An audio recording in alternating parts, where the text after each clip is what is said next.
Assalamualaikum warahmatullahi wabarakatuh.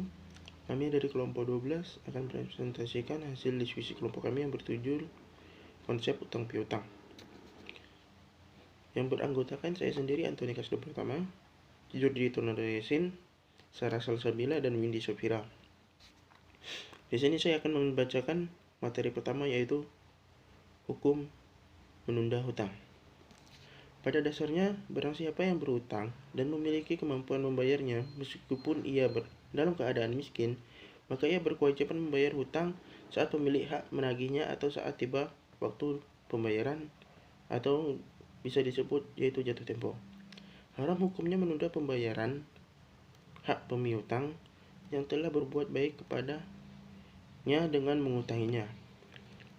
Bahwasannya, kita sebagai pemiutang boleh mendesak orang yang mengutang kepada kita agar membayar utangnya dan menempuh berbagai cara untuk mengambil haknya dari dia secara paksa, yaitu dengan melaporkannya kepada pihak berwajib.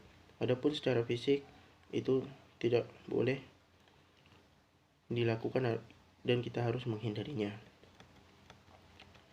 Dalam hadis Asy'ari'at radhiyallahu anhu bahwa Rasulullah SAW bersabda yang artinya, menunda pembayaran oleh pengutang yang mampu menghalalkan kehormatan dan hukumnya, yaitu dalam tanda kurung, yaitu tanda tentang kalimat menghalalkan kehormatannya. Ibnu Utsaimin menetapkan makna-makna berikut, yaitu boleh bagi pemilik hak menyifati orang tersebut zalim karena menunda haknya, boleh mengadukannya ke pihak berwajib, dan boleh menghibahinya atau menggunjingnya di tengah-tengah manusia apabila ada maslahatnya. Maslahat itu boleh jadi merupakan maslahat pemilik hak, yaitu apabila membuat pengutang bersegera membayar utangnya karena takut kejelekannya tersebar luas. Ibnu Abdul menyatakan bahwa hal ini seperti firman Allah Subhanahu wa taala yang bersabda, yaitu yang artinya Allah tidak menyukai terang-terangan dalam hal ucapan yang jelek kecuali orang yang dizalimi. An-Nisa ayat 148. Menurut ilmu Utsaimin, hadis ini mutlak terserah kebijakan pihak yang berwajib dan menentukan hukumnya apa yang dianggap membuat segera membayar utangnya, apakah dipenjara atau dipukul atau dicambuk. Jika dipukul atau dicambuk, tentunya pukulan atau cambukan tidak boleh menyebabkan catatan fisik dan tidak lebih dari 10 kali dalam setiap harinya. Jika masih belum membayar juga, pihak hakim langsung turun tangan secara paksa untuk membayarkannya, yaitu dengan cara menjual harta-hartanya sampai utang-utang tersebut lunas. Adapun Rasulullah SAW bersabda, yaitu tidak menyalati muslim yang mati dengan meninggalkan tanggungan utang yang belum terbayar. Sabda tersebut adalah sebagai peringatan bagi yang lain agar tidak meremehkan masalah utang dan tidak bermudah-mudah dalam hal berutang, kecuali pada kondisi benar-benar terdesak kebutuhan yang harus dilakukan dengan berutang. Selanjutnya akan dibacakan oleh Jordi Tonada Yasin. Assalamualaikum warahmatullahi wabarakatuh. Nama saya Jordi Tonada Yasin. Saya ingin melanjutkan materi dari Antoni Kasdo Pratama. Poin B, faktor-faktor terjadinya utang piutang. Ada 3 penyebab utama terjadinya utang piutang, yaitu yang pertama ada under earning. Ini terjadi dikarenakan penghasilan terlalu kecil dibandingkan kebutuhan sehari-hari. Yang kedua ada overspending. Overspending ini merupakan gaya hidup seseorang di mana mereka yang memiliki penghasilan yang cukup tapi pengeluarannya pun cukup besar. Penghasilannya mungkin akan menutupi kebutuhan hidupnya, tapi mereka bisa mengontrol keinginan pribadi yang begitu besar. Yang ketiga unexpected, biasanya terjadi karena kecelakaan dan sesuatu yang diduga-duga, tidak diduga-duga, seperti halnya tertipu orang, terkena musibah dan lain-lain. Sehingga mereka terpaksa berhutang karena harus menanggung kerugian tersebut. Sedangkan menurut Humadi Jafar dalam bukunya Hukum Perdata Islam di Indonesia menjelaskan bahwa faktor yang mendorong seseorang berhutang antara lain ada 5. Yang pertama, keadaan ekonomi yang memaksa atau darurat atau kebutuhan ekonomi. Yang kedua, kebiasaan berhutang sehingga jika hutangnya sudah lunas, hutang lagi, menimbulkan perasaan ingin berhutang lagi.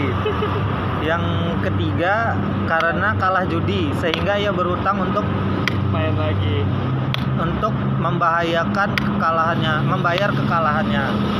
Yang keempat, ada ingin menikmati kemewahan yang tidak dimiliki atau tidak bisa dicapainya. Yang terakhir, untuk dipuji orang lain sehingga berhutang demi memenuhi kebutuhan yang diinginkannya atau mengikuti gengsi. Sekian dari saya. Wassalamualaikum warahmatullahi wabarakatuh. Dampak buruk hutang piutang dalam Islam. Yang pertama, jenazahnya tidak akan disolati oleh tokoh-tokoh agama dan masyarakat. Yang kedua, dosa selama hidup tidak akan diampuni hingga semua masalah hutang piutang itu selesai. Yang ketiga, ditahan untuk masuk surga meskipun semasa hidupnya dia mempunyai banyak sekali amalan. Yang keempat, membahayakan akhlak karena dapat menimbulkan berbagai tingkah laku yang buruk. Yang kelima, mendekatkan diri menuju kekufuran. Yang keenam, menjadi pemicu sifat tidak jujur. Yang ketujuh, dapat menimbulkan stres akibat tekanan yang dialami dalam hidupnya. Yang kedelapan, pahala kebaikan selama hidupnya akan dijadikan untuk menebus hutangnya di hari kiamat nanti.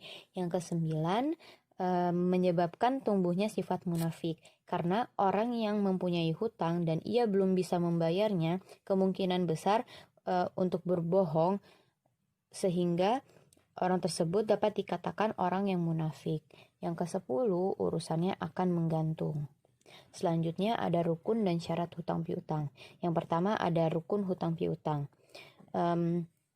Menurut Syahrul Islam Abi Zakaria Al-Ansori, rukun hutang piutang itu sama dengan jual beli. Yang pertama ada orang yang berhutang dan orang yang dihutangkan. Yang kedua ada barang yang akan dihutangkan. Yang ketiga ada bentuk persetujuan dari kedua belah pihak. Menurut ulama Hanafiyah, rukun hutang piutang atau ariyah hanyalah ijab dari yang meminjamkan barang, sedangkan kabul bukan termasuk rukun ariyah. Dr. Randes Hairuman Pasaribu berpendapat bahwa rukun hutang piutang itu ada 4 macam. Yang pertama, ada orang yang memberikan hutang, ada orang yang berhutang, ada objek yang dihutangkan, dan ada ucapan ijab dan kabul. Menurut jumhur ulama fikih, rukun ariyah ada 4, yaitu mu'ir atau peminjam dan musta'ir orang yang meminjamkan. Dengan syarat keduanya yaitu baligh, berakal, dan orang tersebut tidak dimahjur. Yang ketiga ada mu'ar atau barang yang dipinjamkan dengan syarat materi yang dipinjamkan dapat dimanfaatkan dan pemanfaatan itu diperbolehkan, maka batal ariyah yang pengambilan manfaat materinya dibatalkan oleh syara seperti meminjam benda-benda najis. Yang keempat ada sigot, yaitu sesuatu yang menunjukkan kebolehan untuk mengambil manfaat baik dengan ucapan maupun perbuatan. Yang kedua ada syarat hutang piutang. Dr. Haji Nasrun Harun MA dalam buku Fikih Muamalah menyebutkan syarat dalam akad ariyah. Yang pertama ada mu'ir yang berakal sehat. Yang kedua pegangan barang oleh peminjam. Yang ketiga ada musta'ar, dapat dimanfaatkan tanpa merusak zatnya. Yang keempat, manfaat barang yang dipinjamkan itu termasuk manfaat yang boleh atau diperbolehkan oleh syara. Oke, selanjutnya adalah iwalah. Definisi iwalah ialah diambil dari kata tahanul atau berpindah atau tahwil pemindahan. Iwalah maksudnya adalah memindahkan utang dari tanggungan pengutang pertama kepada tanggungan pengutang kedua atau hal lain. Nah, jadi iwalah ini artinya misalkan si pengutang pertama ini memindahkan tanggungan si utangnya ini kepada pengutang kedua. Si pengutang pertama ini memindahkan tanggungan si utangnya ini kepada pengutang kedua. Nah, syarat-syaratnya ini si pemberi hutang ridho, yang kedua sama haknya atau tagihannya itu sama jenis maupun utangnya. Yang ketiga, penanggung hutangnya ini memang benar-benar ingin mengutang. Yang keempat, masing-masing hak tersebut diketahui. Nah, di contoh hiwalah masa kini itu atau di zaman sekarang itu yaitu hiwalah transfer bank dan hiwalah melalui wesel. Terima kasih. Kemudian saya akan membacakan kesimpulannya. Kesimpulan dari materi ini adalah utang piutang adalah memberikan sesuatu yang menjadi hak milik kita atau si pemberi pinjaman kepada peminjam. Kesimpulan dari materi ini adalah utang piutang adalah memberikan sesuatu yang menjadi hak milik kita atau si pemberi pinjaman kepada peminjam akan dengan perjanjian yang sama dan akan dibayarkan di waktu yang sama. Sebagai muslim yang baik, kita harus mengikuti perjanjian itu dan membayar lunas hutang-hutang kita. Sekian presentasi dari kelompok kami. Wassalamualaikum warahmatullahi wabarakatuh.